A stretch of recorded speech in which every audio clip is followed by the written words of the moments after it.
ध्यान दो। देखो ए वेक्टर को अगर ऐसे डिनोट करते हैं, इस डायरेक्शन में ए वेक्टर, तो 2 से मल्टीप्लाई कर दें ए वेक्टर को तो ये ट्वाइस हो जाता है इसका, ठीक है। अगर 3 से मल्टीप्लाई करेंगे तो 3 गुना हो जाएगा ए वेक्टर। अगर -1 से मल्टीप्लाई कर देंगे ए वेक्टर को तो ये माइनस ए वेक्टर हो जाएगा और इसका डायरेक्शन सीधे ऑपोजिट हो जाएगा। माइनस करने से क्या होता है, डायरेक्शन वेक्टर का ऑपोजिट हो जाता है। -2 टाइम्स ए वेक्टर बनाना है, ठीक है, तो अगेन इसका डबल हो जाएगा, 2 टाइम्स हो जाएगा, लेकिन नेगेटिव साइड होगा, डायरेक्शन सीधे रिवर्स हो जाएगा। इसी लॉजिक से मुझे जवाब दो कि अगर ये y एक्सिस है और ये x एक्सिस है, और तुमको मैंने बताया कि x एक्सिस के अलोंग यूनिट वेक्टर जो है, x एक्सिस के अलोंग यूनिट वेक्टर को i कैप कहा जाता है। तो मुझे अगर 0 से लेकर के 1, 2 और ये 3 इतना बड़ा अगर वेक्टर बनाना हो 3 यूनिट का, लेकिन किस तरफ, x एक्सिस की तरफ, तो इसको हम 3 इंटू आई कैप कह सकते हैं। बताओ, इस आई कैप को कितना कर दिया, 3 गुना लंबा कर दिया, ठीक है। जैसे यहाँ a को 2 टाइम्स कर देते हैं, यहाँ पे 3 टाइम्स कर रहे थे, यहाँ पे -1 से मल्टीप्लाई करके डायरेक्शन रिवर्स कर दिया, -2 से मल्टीप्लाई करके डायरेक्शन रिवर्स और मैग्नीट्यूड 2 टाइम्स कर दिया। उसी तरह अगर इस डायरेक्शन में आई कैप इतना बड़ा वेक्टर है तो 3 आई कैप इतना बड़ा वेक्टर होगा कि नहीं? Yes sir. होगा ना। तो अब से हम लोग क्या करेंगे, जितने भी x एक्सिस के अलोंग वेक्टर बनाएंगे उनको समथिंग आई कैप करके डिनोट करेंगे, ठीक है। मान लो लैम्डा है वेरिएबल, ठीक है। तो जैसे जैसे लैम्डा की वैल्यू चेंज होगी वैसे वैसे ये वेक्टर अलग चेंज होता रहेगा। अगर लैम्डा -1 है, लैम्डा अगर -1 है तो ये माइनस आई कैप बन जाएगा, इतना बड़ा वेक्टर, नेगेटिव डायरेक्शन में 1 यूनिट का वेक्टर। अगर लैम्डा 2 टाइम्स है तो ये 2i वेक्टर बन जाएगा। 2i वेक्टर कैसा दिखेगा, x एक्सिस के अलोंग 2 गुना बड़ा। अगर -7i कैप लिखना चाहते हैं तो निगेटिव x एक्सिस के अलोंग 7 गुना बड़ा दिखेगा ये i कैप है। क्लियर ये बात? तो अब से स्टैंडर्ड वेक्टर्स को, स्टैंडर्ड वेक्टर्स मतलब जो सिर्फ x एक्सिस की तरफ है या फिर y एक्सिस की तरफ है या फिर z एक्सिस की तरफ है, उनका ऐसे ही एक्सप्रेशन होगा, ठीक है। या तो वो लैम्डा टाइम्स आई कैप होंगे, लैम्डा टाइम्स जे कैप होंगे, या फिर लैम्डा टाइम्स के कैप होंगे, ठीक है। बहुत आसान है समझना, बस मल्टीप्लाई करके वेक्टर को बड़ा किया गया है। जैसे अगर तुमको 5 किलो आलू लेना हो और दुकान में जो बटखरा है उसके पास 1-1 केजी का ही है, सिर्फ 1-1 केजी का है, तो वो 5 चढ़ाएगा ना दूसरी तरफ, 5 बटखरा चढ़ाएगा 5 किलो तोलने के लिए। बस ऐसी ही बात है, हमको जैसे जैसे वेक्टर्स x डायरेक्शन में बनाने हैं हम उसको i कैप से मल्टीप्लाई करके बनाएंगे, जो वेक्टर्स y एक्सिस में बनाने हैं उनको j कैप से मल्टीप्लाई करके बनाएंगे, और जो वेक्टर्स z एक्सिस में है उनको k कैप से मल्टीप्लाई करके बनाएंगे उतना बड़ा, ठीक है। तो देखो मुझे बताना, मैं एक एग्जांपल बताता हूँ। ये है x एक्सिस, ये है y एक्सिस, ये है z एक्सिस। मैं क्यूबॉइड बनाता हूँ,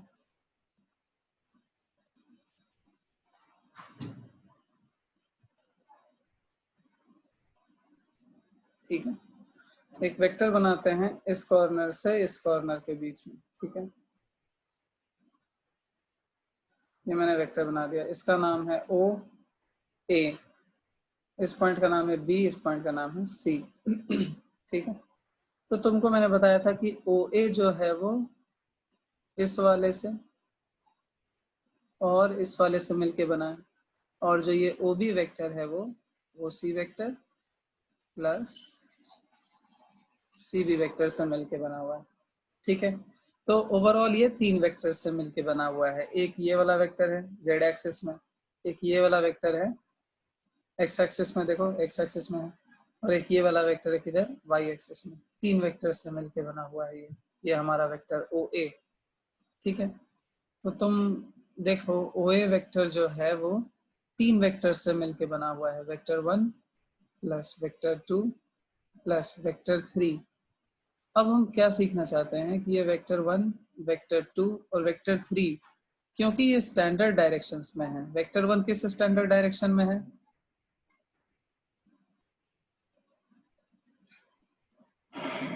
कोई जवाब दो।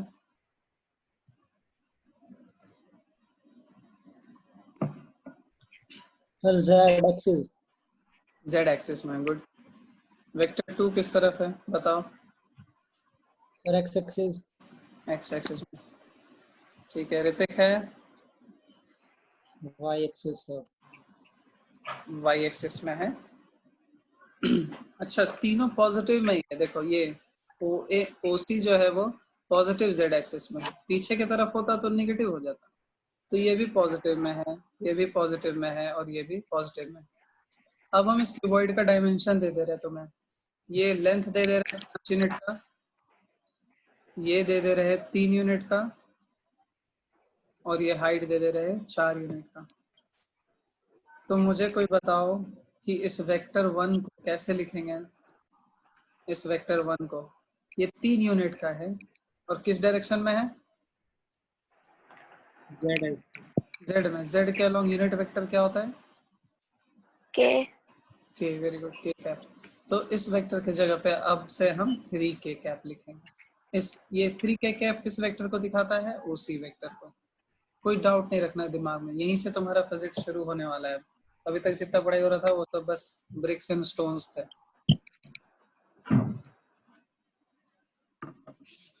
सिमिलरली ये जो एक्स एक्सिस में है, ये जो एक्स एक्सिस में है, ये देखो 5 यूनिट का है। यहाँ पे कौन सा वेक्टर लिखेंगे? आई कैप। आई कैप। Very good. ये वेक्टर डिनोट करता है सी बी वेक्टर को। ये सब वेक्टर्स हैं, किसी को स्केलर नहीं देखना है आपको। जैसे ही बगल में कोई कैप लग गया वो वेक्टर बन गया। और ये वाई एक्सेस वाला जो है वो कितना यूनिट का था? 4 यूनिट का। और ये है जे कैप। Very good. तो ये है बी ए वेक्टर। तो 3 वेक्टर्स का सम आ गया और वेक्टर्स को हम लोग आई कैप, जे कैप और के कैप में लिखेंगे आपसे। ठीक है, ये वेक्टर कुछ भी हो सकता है। ये फोर्स हो सकता है, ये डिस्प्लेसमेंट हो सकता है, ये वेलोसिटी हो सकता है, ये मैग्नेटिक फील्ड हो सकता है, कुछ भी हो सकता है फिजिक्स में। पर ये 3 कंपोनेंट से मिलके बनेगा। मतलब ये फोर्स का कुछ एक्स में भी हिस्सा लग रहा है, वाई में भी हिस्सा लग रहा है और जेड में भी हिस्सा लग रहा है। तो ऑर्डरली वे में इसको लिख लेते हैं। ओ ए वेक्टर को ऑर्डरली वे में लिखेंगे। पहले आई कैप लिख लो, फिर जे कैप लिख लो, प्लस के कैप लिख लो। तो आई कैप में 5, जे कैप में 4 और के कैप में 3। अब से हम लोग ऐसे ही वेक्टर्स को डिनोट करेंगे। ठीक है, 3 कंपोनेंट्स में। देखो अगर एक्सिस नहीं होगा, जेड एक्सिस नहीं होगा अगर, तो सिर्फ आई कैप और जे कैप में रहेगा वेक्टर। ठीक है, कोई टेंशन नहीं है। ये 3 डायमेंशन बता दिया क्योंकि इससे 2 डायमेंशन तुम आराम से सीख सकते हो। ठीक है, चलो इसको एक्सप्रेस करो तो, इस वेक्टर को जो मैं बनाने वाला हूँ अपने कंपोनेंट्स में। हड़बड़ाना नहीं है, सही बनाने की कोशिश करनी है। एक्स वाई जेड, स्पीड अपने आप आएगा जब सही बनाओगे तो।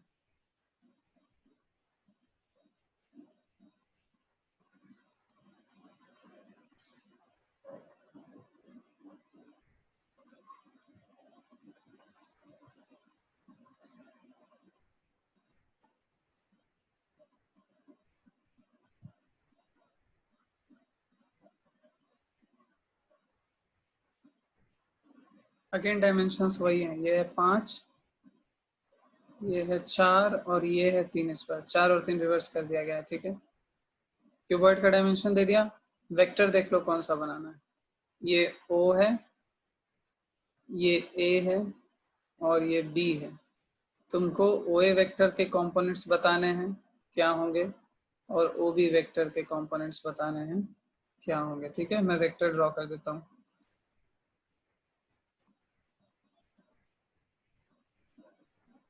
ये ओ ए वेक्टर हो गया और ये ओ बी वेक्टर हो गया।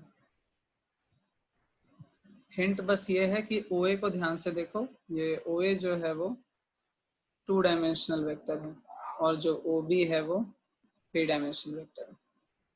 ठीक है, चलो ये बनाओ, आराम से बनाओ।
सर मैं भी बता सकता हूँ क्या?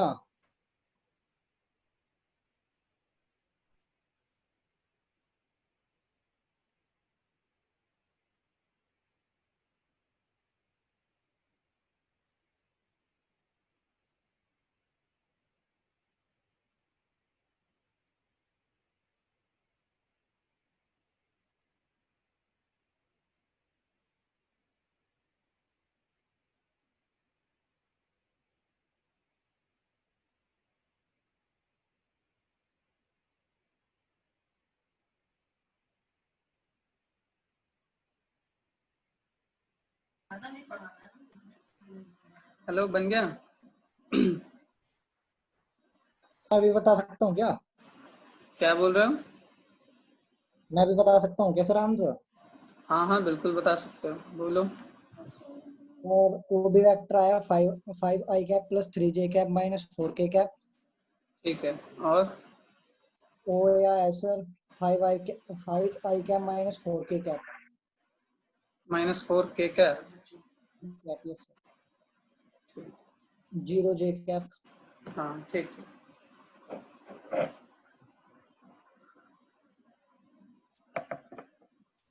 बाकी लोग को भी यही है।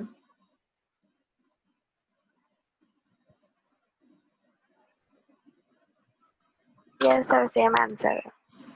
चलो ऋतिक। समझ नहीं आ रहा है सर। नहीं आ रहा? देखो कैसे बनाएंगे ये जो बस देखो कि कैसे कैसे उस पॉइंट तक पहुंचना है मुझे। पहले ये दो दो डायमेंशन वाले को देखो, ओ ए वेक्टर को। ओ ए वेक्टर के लिए जाने के लिए क्या क्या रास्ता है देखो। पहले तो एक्स में चलना पड़ेगा यहाँ, ठीक है?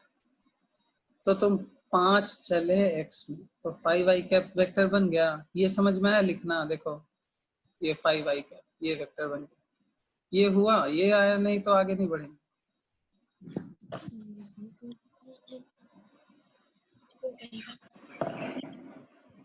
बोलो भाई ऋतिक रोशन। यस सर, समझ आ गया। ठीक है, ये हो गया। अब ए पे जाना है तो इससे हम जाएंगे कहाँ? इधर। ये वाला वेक्टर देखो तो किस डायरेक्शन में है ये? Direction x axis. X axis नहीं है, ये कौन सा है? ये डायरेक्शन किधर है देखो, ये वाला डायरेक्शन जेड है सर। जेड है। और पॉजिटिव साइड है कि नेगेटिव साइड है? नेगेटिव। नेगेटिव साइड है। तो जेड एक्सिस में यूनिट वेक्टर क्या होता है? के के कैप। हाँ, तो नेगेटिव एक्स एक्सिस में यूनिट वेक्टर क्या होगा? 4k वो minus 4k unit vector negative x. Minus. हाँ, नेगेटिव जेड एक्सिस में यूनिट वेक्टर होगा माइनस के। अब इसको 4 गुना बड़ा बनाना है। देखो ये लेंथ कितनी है? 4। 4। तो ये वेक्टर हो जाएगा 4 गुना माइनस के कैप। ठीक है, 4 गुना माइनस के कैप हो जाएगा। इसी को माइनस को बाहर निकाल लेते हैं, -4 के कैप। तो ये जो ओ ए वेक्टर है, ओ ए वेक्टर ये दो वेक्टर से मिलके बना हुआ है, एक इससे और एक इससे। ठीक है, ये है एक्स एक्सिस है जेड एक्सिस में। ठीक है, ये है 5i कैप और ये है 4 -4 के कैप, ऐसा। और यही दोनों से मिलके ये बना है जो टेल टू हेड वाला बताया था मैंने, first tail to final head. देखो ये ओ ए वेक्टर इसी से मिलके बना। ठीक है, तो इसीलिए इस ओ ए वेक्टर को क्या लिखेंगे हम? 5i cap plus -4। इसको ऐसे लिखेंगे 5i कैप -4 के कैप। ठीक है, समझ में आया तुमको? बताओ, यहाँ नहीं समझ में आएगा तो फिर फिजिक्स गायब। पक्का? आवाज बहुत कट। ठीक है, अब ओबी को देखो। इसी तरह ओबी के पास जाना है तो ओबी के पास जाने के लिए तुम दो डायरेक्शन से नहीं जा पाओगे, सिर्फ दो जगह चल के। यहाँ गए थे, यहाँ गए थे, अब यहाँ से ऊपर भी जाना पड़ेगा 3 यूनिट। देखो तो इस वेक्टर को, ये 3 यूनिट वाला जो बना एरो, इसको लिखने के लिए क्या करेंगे? पहले इसके डायरेक्शन में यूनिट वेक्टर ढूंढेंगे। ये कौन सा डायरेक्शन है?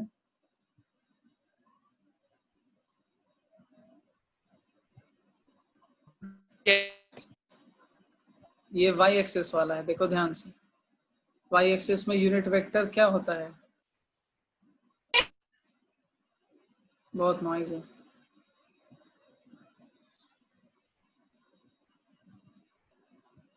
ये यूनिट वेक्टर j कैप है, ठीक है। और 3 गुना j कैप करना है, तो 3 इंटू जे कैप कर दिए। तो अब ये भी ऐड होगा, तब जा करके आपको ये OB वेक्टर मिलेगा।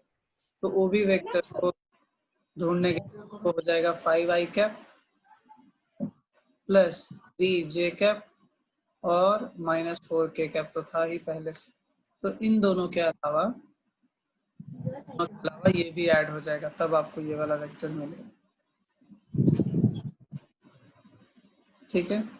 ध्यान से देखो, एक बार फिर से रिपीट करा रहा हूँ मैं। ये जो क्यूबॉइड था ना, ये पॉजिटिव साइड था ही नहीं, ये नेगेटिव साइड था। देखो ये एक्स एक्सिस है, इस तरफ किसी भी वेक्टर का डायरेक्शन हो, अगर इस डायरेक्शन में कोई भी वेक्टर हो, उसका यूनिट वेक्टर आई कैप होता है। अब जितना बड़ा वेक्टर बनाना है उतना लिख दो, 4i कैप 5i कैप, जैसे जैसे लिखना है। ये डायरेक्शन है y का, इधर यूनिट वेक्टर होता है, इस तरफ कोई भी वेक्टर पॉइंट करे वो यूनिट वेक्टर होगा j कैप। इसके जस्ट नेगेटिव साइड, उल्टे साइड होगा -j कैप, इसके उल्टे साइड होगा -i कैप, ठीक है। ये है z एक्सिस, ओरिजिन से इस दिशा में, तो इस तरफ पॉइंट आउट करने वाला यूनिट वेक्टर k कैप कहलाएगा, और इधर उल्टे साइड पॉइंट आउट करने वाला यूनिट वेक्टर -k कैप कहलाएगा। तो जो क्यूबॉइड मैंने दिया था वो पीछे की तरफ था, ठीक है। ये देखो पीछे की तरफ था, आगे की तरफ नहीं। ये क्यूबॉइड दिया था, ठीक है। और मुझे वो कौन सा वेक्टर बनाना था? मुझे ये वाला वेक्टर बनाना था। ये देखो, इस कॉर्नर से इस कॉर्नर के बीच में, ठीक है। तो इस वेक्टर को बनाने के लिए हमको किधर किधर ट्रेवल करना पड़ेगा ये देखते हैं। तो देखो पहले x में जाना पड़ेगा, किधर भी जाओ तुमको सेम वेक्टर आएगा। अगर तुम पहले उधर चले गए या पहले ऊपर चले गए, उससे कोई फर्क नहीं पड़ेगा। whatever direction you choose, you will arrive at the same conclusion, because this vector does not depend on which direction you choose to travel. तो इधर गए, इधर 5 यूनिट गए थे, तो ये वेक्टर बन गया 5i कैप। मान लो हम z एक्सिस की तरफ चलते हैं, तो ये z एक्सिस नहीं है, ये -z एक्सिस है। z एक्सिस तो इधर है, पीछे की तरफ -z एक्सिस है, उधर के ओर का यूनिट वेक्टर -k कैप है। तो ये बन जाएगा कितना? -4k कैप, नेगेटिव साइड में रहने की वजह से। और अभी तुम वेक्टर पे पहुंचे नहीं हो, अभी तुम्हें ऊपर भी जाना है इस पॉइंट पे पहुंचने के लिए, तो एक वेक्टर और चाहिए होगा। ये वेक्टर किस डायरेक्शन में है? y डायरेक्शन में, j कैप में। तो 3j कैप हो जाएगा, 3 times j cap. j cap क्या है? Unit vector. यूनिट वेक्टर को मल्टीप्लाई करेंगे तो आपको उतना बड़ा वेक्टर मिलता है उसी दिशा में। इसीलिए ये सब झोल है। ये x एक्सिस में इतना बड़ा वेक्टर चाहिए था, तो ये 5i कैप हो गया। क्यों? क्योंकि इस तरफ का यूनिट वेक्टर i कैप है। z एक्सिस में 4 गुना चाहिए था j कैप का, नेगेटिव साइड है इसीलिए माइनस का साइन लगा दिया गया। अगर यही इधर रहता, इस तरफ रहता, तो 4j कैप हो जाता, लेकिन अपोजिट साइड होने की वजह से -j कैप हो जाता। और ऊपर जा रहे हैं, नीचे जाते तो नेगेटिव j कैप होता, लेकिन ऊपर जा रहे हैं y, पॉजिटिव y की तरफ, तो ये +3 कैप हो गया। तो इन्हीं तीनों वेक्टर्स के सम से बनेगा ये वाला वेक्टर, और इन्हीं तीनों वेक्टर्स को इसका कंपोनेंट भी कहा जाता है, ठीक है। तो ये जो OA वेक्टर मैंने लिखने के लिए दिया था, इसको क्या लिखेंगे? OA वेक्टर को 5i cap plus 3j cap -4k cap लिख देंगे, ठीक है। 3 कंपोनेंट से मिलके ये बन गया, ठीक है। अच्छा अब बताओ मुझे, ये जो i कैप वेक्टर है इसका मैग्नीट्यूड कितना है? 1 1। j कैप का भी मैग्नीट्यूड, 1 k कैप का भी मैग्नीट्यूड 1, ठीक। माइनस i कैप का मैग्नीट्यूड, 1 इन सब की वैल्यूज क्या है? 1 है, ठीक है। अच्छा ये बताओ 5i कैप का वैल्यू कितना होगा? 5 वेरी गुड। 3j कैप का वैल्यू ये सिर्फ मैग्नीट्यूड है, ये 3 और ये हो जाएगा 4, नेगेटिव साइड से कोई मतलब नहीं।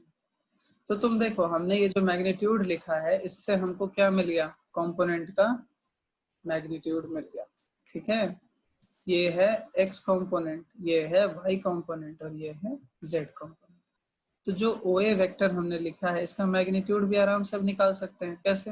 अंडर रूट स्क्वायर कर देंगे सारे कंपोनेंट का, 5 स्क्वायर, 3 स्क्वायर और 4 स्क्वायर, ठीक है। माइनस भी यहाँ पे कोई लगा सकता है, कोई फर्क नहीं पड़ेगा। जो कंपोनेंट एक्चुअली में है -4 उसको भी स्क्वायर करोगे तो यही आएगा, कोई फर्क नहीं पड़ेगा। तो ये हो गया 25, ये हो गया 9 और ये हो गया 16, ये आ जाएगा 5√2, 50 आ जाएगा ये ऐड करके, ये हो गया 5√2 यूनिट्स। तो तुमको क्या पता चल गया, ओए वेक्टर का मैग्नीट्यूड पता चल गया, ठीक है। और डायरेक्शन यहाँ से पता चल जाएगा कि किधर किधर मूव करना है। डायरेक्शन क्यों बताते हैं, किधर मूव करना है ये बताने के लिए। तो आई कैप जे कैप बता के तो आपने बता ही दिया ना कि कैसे कैसे मूव करेंगे तो आपको ये वाला वेक्टर मिल जाएगा, तो बस काम हो गया। तो आई कैप जे कैप के कैप जो है वो हमको अच्छे से समझना है, उसको यूज करना सीखना है, ठीक है। देखो इसका मतलब क्या होता है, कंपोनेंट्स को तोड़ने का मतलब क्या होता है। देखो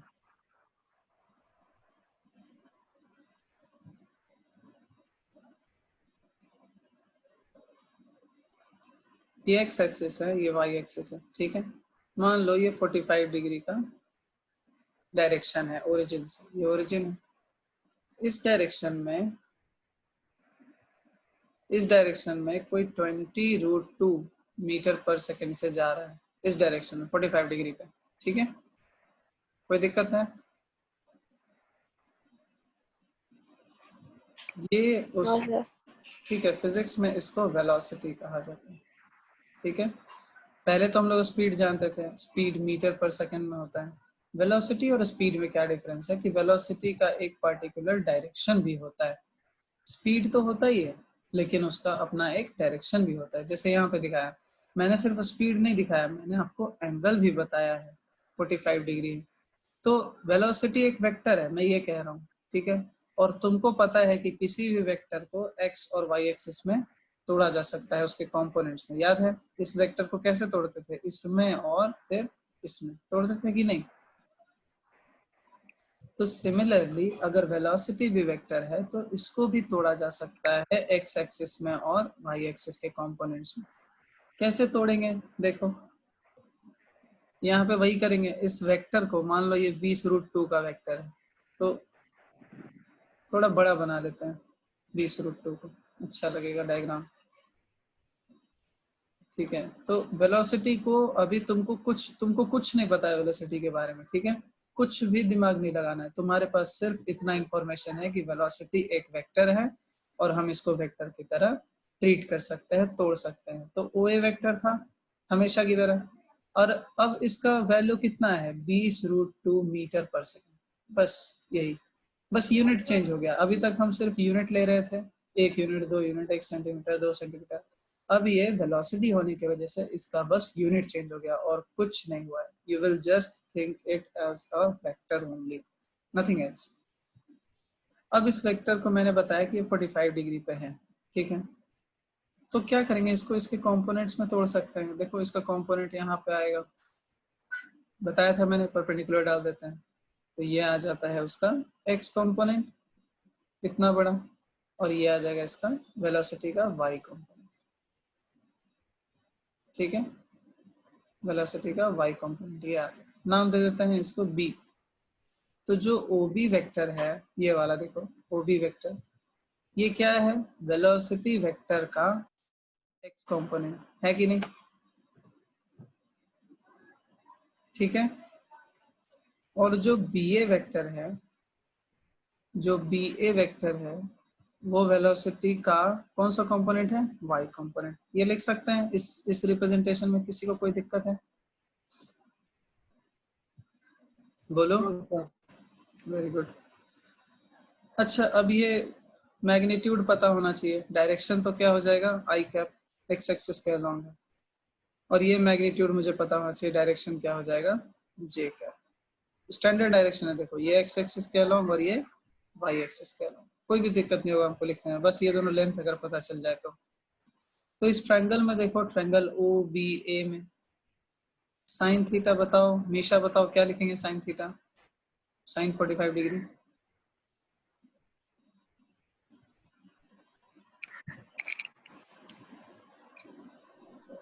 hello, yes sir.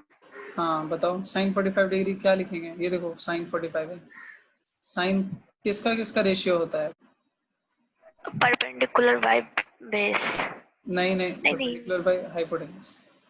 Hypotenuse, yes sir, sorry. हाँ, तो ये परपेंडिकुलर है ए बी और हाइपोटेनस है ओ ए, ओ ए। ठीक। तो यहाँ से ओ बी की ए बी की वैल्यू आ जाएगी, ठीक है।